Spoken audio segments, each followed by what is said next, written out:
കർത്താവ് പറയുന്നു, one thing needed. എന്താണ്? ദൈവത്തിൻ്റെ വചനം കേൾക്കുക. Heard the word of God എന്ന് പറയുമ്പോൾ ഒരു പ്രാവശ്യം കേൾക്കുക എന്നല്ല, കണ്ടിന്യൂസ്ലി ദൈവത്തിൻ്റെ വചനം കേൾക്കുക. നാം കണ്ടിന്യൂസായി ദൈവത്തിൻ്റെ വചനം കേൾക്കുമ്പോൾ നമ്മുടെ ചെറിയ വിശ്വാസം ഗ്രോയിങ് ഫെയ്ത്തായി, വളരുന്ന വിശ്വാസമായി മാറും. തുടർമാനമായ വചനം കേൾക്കുകയും ധ്യാനിക്കുകയും ചെയ്യുമ്പോൾ വളരുന്ന വിശ്വാസം ഗ്രേറ്റ് ഫെയ്ത്തായി രൂപപ്പെടും. അത് വലിയ വിശ്വാസമായി മാറും. ഇനിയും വലിയ വിശ്വാസമായാൽ നാം റെസ്റ്റിലേക്ക് എൻ്റർ ചെയ്യുക. നമുക്ക് റെസ്റ്റ് എടുക്കാൻ പറ്റും.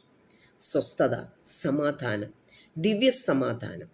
എന്ത് പ്രതികൂലം വന്നാലും പ്ലസൻ്റായി സമാധാനത്തോടെ അതിനെ ഫേസ് ചെയ്യുവാൻ, മറികടക്കുവാൻ കർത്താവിൻ്റെ കൃപ, ആ വചനത്തിലുള്ള വിശ്വാസം, നാം വചനത്തിൽ റൂട്ടഡ് ആണെങ്കിൽ, ആ വലിയ വിശ്വാസത്തിന് നാം ഉടമകളായെങ്കിൽ നിശ്ചയമായും നാം ക്രിസ്തുവിൽ റെസ്റ്റ് ചെയ്യുക.